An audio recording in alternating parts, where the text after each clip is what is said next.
Now from the University of Okoboji, it's Okoboji Broadcast with Jeff Thee.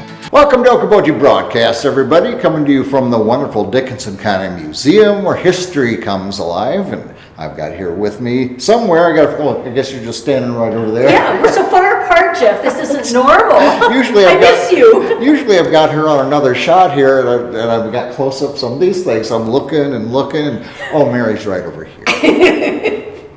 Technology. Yeah. Oh, well, how are things? Things are good.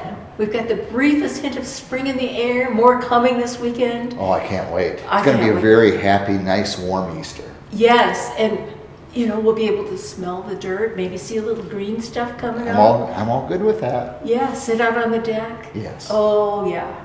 And the bunny will be able to hop freely without any snow. It'll be wonderful, wonderful That's right. Sunday for the bunny. Yes. We are standing here right next to where you walk in the main part of the museum, and you've got a flip card. What would you call these? Flip chart? Flip chart.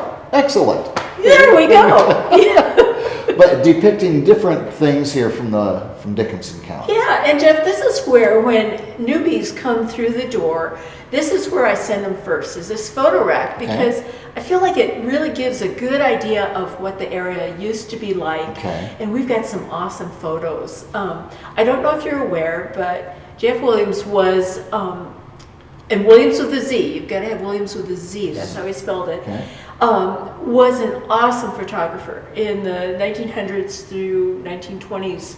And he documented the history of the area so well. And so we're going to start off seeing a few of his photos. Yes, wonderful. And we're starting off actually with a photo of him in his boat. He was known as the Yankee photographer. Okay. And he must have, back in the day, driven his teachers nuts with the spellings of things, because photographer was F-O-T-O-G-R-A-F-E-R. Ooh. Yes. You can see it on on the boat. That's what he was known as, and he took the most amazing photos. Okay. So let me show you just a few photos here. Okay. These first ones are of how people used to live when they came to the lakes. Camping was a thing. There were these wooden, I call them almost shacks. When you look at this photo, you'll see that there's holes in the walls and all sorts of things. This is how people stayed at the lakes in the early days, but they were here to recreate, to enjoy the lakes, just like we do today. Sure. But they're wearing long dresses, and they're wearing, the little boy in this photo is wearing a full outfit. It's very different than what we see around here now. And the photo of the horse jumping off of a diving platform just kills me. I did a Facebook post about him about 2 years ago and got all sorts of comments about it. Because the assumption was that this photo was taken here. Come to find out, it was not taken here. Williamz had a resort in South or North Dakota, and this event actually happened there. But it creeps me out. It could have happened here. It could have happened here, but it creeps me out. How would it have been for the horse to jump off of this tall thing? And you can see on the same chart of a photo from the side and up of going down one of the old wooden toboggan slides going into the lake. That just seems like so much I wish that would have fun. still been around. I do too, but I have a feeling insurance would be non-existent on these things. You couldn't buy enough liability for it. Exactly, even just climbing up these things. Yes. And my impression of this was that you rode on some sort of a sled or toboggan or something going down. And remember, Jeff, that people would have been wearing wool swimsuits at the time. Yeah. What happens to wool when it gets wet? It kind of shrinks a little bit, doesn't it? Well, I think it gets loose. Oh. And think like you would just, I don't know, Yeah. it just would have been icky. It wouldn't be as comfortable as what we see today. No, it certainly wouldn't have been. It would have been heavy and scratchy and long to dry out. Right, and you zoom down these slides and things might get pushed up, and I don't know. We're going too deep into this. But I'm just so glad that Jeff Williamz was around to take photos to document this. Yes. And he's taken many photos of the sailboats and people. I love the photo of the girls on the sailboat in their sailing dresses. Yeah. You know, Isn't that cute? no shorts and t-shirts or bikinis for them. Yeah. And that was probably at the time, well, they're only wearing those skirts that go down to their calves, you know? Yeah. Oh my gosh. Yes. I know. But that's one of my favorite pictures. Yeah. But then I have many favorite pictures. And of course I showed you the picture of Williamz here in his boat, L.F. Williamz. Right. And he, as you can see in this aerial photo, he was brave enough to go up with the Donaldson brothers, who were kind of wild and crazy pilots back in the day from this area. He would actually have to lean out of the planes to get the aerial photos that he did. So it's really amazing that we have these old-time aerial photos of the area. And they weren't handy little cameras like... It wasn't a cell phone. No. I mean, they would have been weighty, and you would have been probably praying a little bit, please don't let me drop my camera. And something that I don't understand is how he was able to actually capture the photo, because back in the day,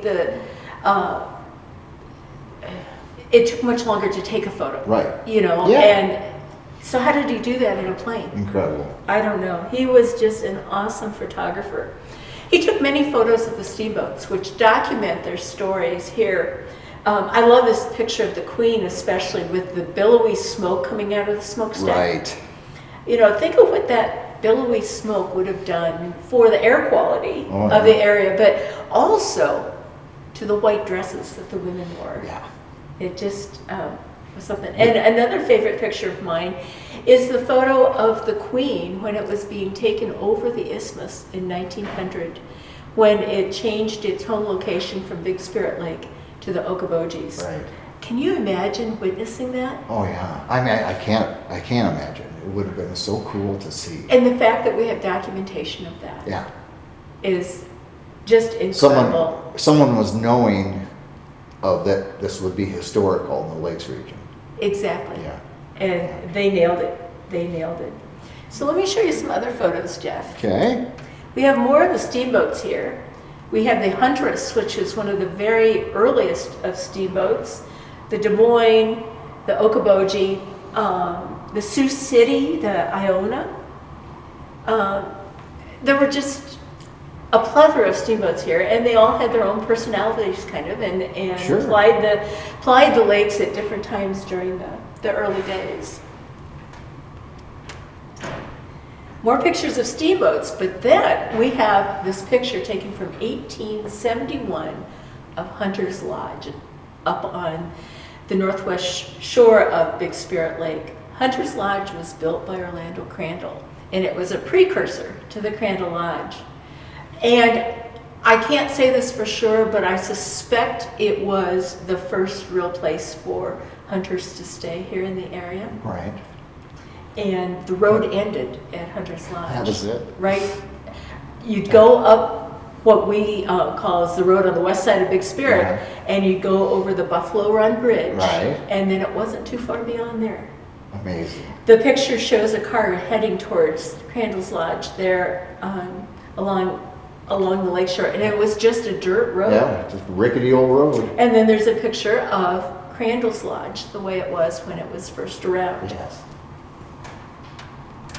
And of course the Orleans Hotel, which was a magnificent structure built by the BCR&N Railroad in 1882.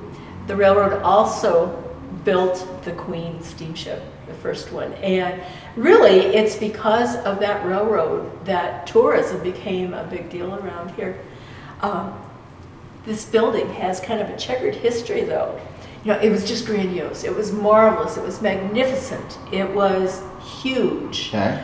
And like I said, it was built in 1882. It was torn down about 1900. You know why? No. That time the lakes were drying up. There was a drought, and the water level of Big Spirit went down so low that they had difficulty getting the Queen to the docks even. Oh my gosh, really? And they were afraid that the lakes were drying up like forever. So people stopped coming. Right. Also, a big derecho came through and damaged part of the structure, and the railroad was losing money on it. So they tore it So down. after only 20 years, or not even. Yeah, it was torn It's down. about half of it. And then it was rebuilt 3 other times. But each time it was rebuilt, as you can see in these photos, it was smaller and less grand. Right. Yeah. I'm so glad we have this picture of it in all of its magnificence. Though. Thank goodness for documenting all those decades ago. No kidding. Over a century ago, No I should kidding. really say, yes. Another one of the big buildings around is Templars Park, which we've talked about several times. Another magnificent structure that, thanks to early photographers, we have documentation of and records for. Right. And the Manhattan Beach Motel or Hotel, I'm just intrigued by it because it was right on the beach. Yeah. You know, and part of the structure went out over the point even, and steamboats would come there. They had a water slide. You know, they were one of the big grand hotels. They had a dance hall, whatever, and of course the inn. We all know about the inn. Yeah. These early pictures, though, kind of, I don't know, tell more of a story of a relaxed time. Relaxed time, and also really immense lodging opportunities. Yes. You know, that we don't see a lot here anymore. Right. And to think how many we had, and they were very nice, and you know, wouldn't it be wonderful to have all those in Okoboji again? Yes. Or if they had would. never gone away. I'm with you, Jeff. Yes. I'm with you. We had the Arnold's Park Hotel, which of course was in Arnold's Park, built by the Arnold's family. Oh, yeah. And we have the Hotel Okoboji that was built by the railroad. And in the area of the Central Emporium now, the depot was actually kind of in front of and to the east a little bit of where the Central Emporium is now. And Right. it was a favorite stopping place for tourists and day visitors that came here by train.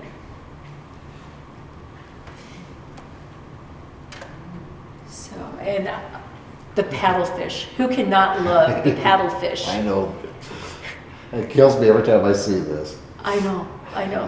Paddlefish were the biggest fish in the lakes. They haven't been around Yeah. since like 1914, 1919, something like that. But I wouldn't be can't jumping imagine- in if there were, quite frankly. Well, I would be curious. But I'd be curious from inside my boat. yeah, well, I would snorkel and try to find Oh, them. okay. But then if I saw one, I'd be the first one running out on the beach. But yeah, and the fish that were taken by rail car. You know, fishing was a huge industry. Right. And because of the early photographers, we have documentation of what the catches were like. Yeah. Can you imagine walleye weekend? If guys were catching this many fish, know. what it would be like? Just incredible. Just a fun little intro Right. right here in Right. the lakes area. Get an idea of where we've been. Where we've been, and it'd be interesting to jump ahead 100 years from now and see what photos are shown of the area today. Yeah. You know, and how very different it is, and yet parts of it are still the same. Yeah. It's very cool, but I'm so grateful to the early photographers. Very grateful indeed. Yeah. Well, wonderful, Mary.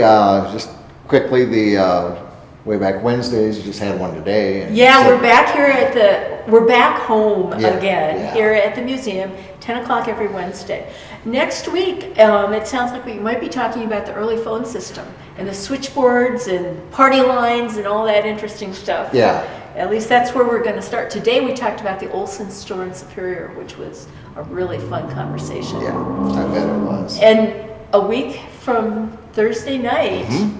on the 13th, we have a big event, which is going to be so fun. I can't wait. We are going to West O, and we're going to be doing a trivia game out there focused on Dickinson County history. This has been put together by our 2 No Boundary students, Jasmine and Maggie, Yeah. and they have done such a good job with this, and it is fun. Oh, we got to play a little bit of it last week. Yeah, and it is fun. really fun, and to do this at West O is going to be just even more incredible. You're going to have a lot of fun, and you're actually going to learn a lot of things about this place we call home as well. Exactly. I know I exactly. did. And Jonathan Reed will be there, our local history guru, and he will be giving some kind of running commentary on some of the questions. So you'll learn even more than you would by just doing the questions. Yeah. And this will start at 7 o'clock next Thursday. 2 other things of note coming up. On April 27th, John Smeltzer is going to be doing a program on the Orleans Hotel. And I can hardly wait. When John does a program, he researches it thoroughly. He tells good stories. He's got awesome photos. And then May 11th is another date to put on your calendar. We're inviting Dr. Kevin Mason here to the Pearson Lakes Arts Center, actually, to be doing a presentation on Inkpaduta and the Sioux of Northwest Iowa. It's sort of like another part of the Abby Gardner story. Yes. And we think this will be a well-attended event, which is why we've moved it to the Pearson Lakes Art Gallery. And I can hardly wait. It's going to be so fun. It's going to be so fun. So lots of cool stuff happening. Very good. And you can start it off by just coming here to the Dickens County Museum and taking a look around and maybe flipping through a few of these and find out documentation of what the lakes were like 100 some years ago. Yes. Mary, thank you again. Thank you, Jeff. All right. I've thoroughly enjoyed this. I love showing these photos. I know People you are do. always amazed. So Yep. thanks for being a good sport. I'm just a heck of a sport. Is Yes, what I you am. are. Week after week after week. And I have a little fun in the process too. Yes, Mary Dreyer again here, Dickinson County Museum Director. We want to thank her for her time. We thank you for watching us right here on the Okoboji Broadcast.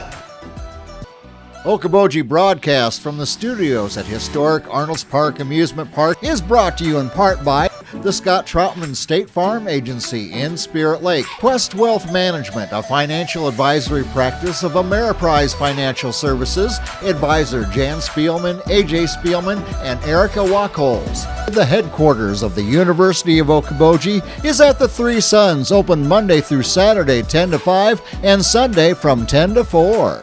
Bank Midwest, dream big, plan wisely, live well. Lakes Regional Healthcare and a Vera partner. Ruthven Locker at the lake, where carnivores are welcome on Hill Avenue in Spirit Lake. Beck Engineering in Spirit Lake. Be Radiant Laser Skin Studio in the Okoboji Plaza in Okoboji.